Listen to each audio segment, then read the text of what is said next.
যার সাথে ভালোবাসা হয়ে যায় তাকে ছাড়া শান্তি মেলে না। মনোযোগ আকর্ষণ করছি। ইমাম গাজ্জালি বলেন, মোহাব্বত সেই অনুভূতি যা চোখকে ঘুমাতে দেয় না, জাগিয়ে রাখে। মোহাব্বত সেই অনুভূতি যে যার সাথে মানুষ জুড়ে যায়, নির্জনেও তারই জ্যোতি দেখে, জনসমক্ষেও তারই জ্যোতি দেখে। মোহাব্বতে বিরহ আছে, মোহাব্বতে বিচ্ছেদ আছে, মোহাব্বতে আকুলতা আছে, মোহাব্বতে অস্থিরতা আছে, ব্যাকুলতা আছে। এখন যদি কেউ কাচের গ্লাসকে মন দিয়ে দেয়, কি অবস্থা হবে?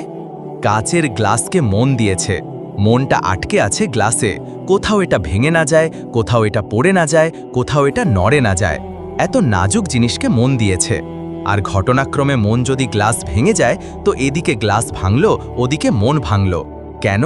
কারণ আমরা মন এমন একটা জিনিসকে দিয়েছি যা মন পাওয়ার যোগ্য ছিল না। আয় হায় হায় হায়, বাহ বাহ বাহ! এমনই যদি চলতে ফিরতে কেউ কাউকে মন দিয়ে দেয়, আজকাল তো সেটাই চলছে, তাই না? এখন তো মোবাইলে ইমোজির মাধ্যমে মনের আদান প্রদান হয়। বড়ই জোরে হাসি পেয়েছে। এত নিকৃষ্ট মানদণ্ড মনের হয়ে গেছে। মন যেন আর মন নেই, ফুটবল হয়ে গেছে, কখনো এই দিকে কখনো ওই দিকে। এটা মনের চাহিদা নয়। তো যদি সফল বান্দা হতে চাও, তাহলে নিজের দেহ মন সব কিছু দুনিয়াদারকে দিয়ে দাও।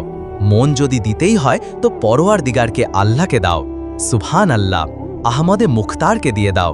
মহানবী সাল্লাল্লাহু আলাইহি ওয়াসাল্লামকে দিয়ে দাও। সুবহান আল্লাহ।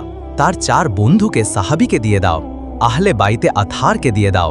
হায়দারে কাররারকে হযরত আলী রাহকে দিয়ে দাও। আর যদি কাউকেই না পাও, তবে নিজের বন্ধুকে দিয়ে দাও। সুবহান আল্লাহ। তবেই তুমি সাফল্যের চাবিকাঠি পাবে। কাউকে মন দিলেই সেই জিনিস নিজের হয়ে যায় না। এক সাহেব হিথ্রো যাচ্ছিলেন লন্ডন। আমেদাবাদ থেকে উড়লেন।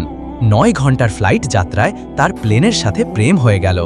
প্লেনের ভেতরের সজ্জা ভালো লেগেছে, তার সিট আরামদায়ক লেগেছে, খাওয়া দাওয়া, এয়ার হোস্টেস, আল্লাহ জানেন কি তার ভালো লেগেছে। প্লেনটাকে মন দিয়ে দিয়েছেন। এখন যখন মন দিয়ে দিয়েছেন, তখন কি হলো?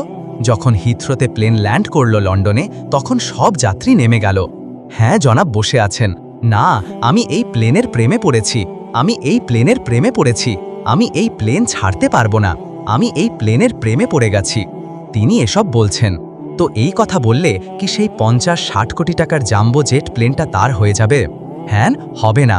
তিনি নিজে তো নামবেন না, কিন্তু এয়ারপোর্টের গ্রাউন্ড স্টাফরা ধাক্কা মেরে নামিয়ে দেবে। সর সর সর, এটা তোরও না, তোর বাপেরও না। তুই এমন জিনিসকে মন দিয়েছিস যা তোর ছিলই না। উপমা ছাড়াই বলছি, মুসলমানেরা, এই দুনিয়ায় তোমাদের 60 বছর, 70 বছর, 80 বছর, 90 বছর যতদিন থাকতে হয় থাকো, কিন্তু নিজের মন দিয়ে থেকো না। কারণ মন দেওয়ার পর অনেক অনুশোচনা হয়। মন তাকে দাও যে দুনিয়াতেও তোমার সাথে থাকবে, কবরেও তোমার সাথে থাকবে, হাসরেও তোমার সাথে থাকবে। যখন 8 ঘন্টার যাত্রায় মন দেওয়ার কারণে জাহাজ তোমার হলো না, তখন 70-80 বছরে এই দুনিয়াও তোমার হবে না।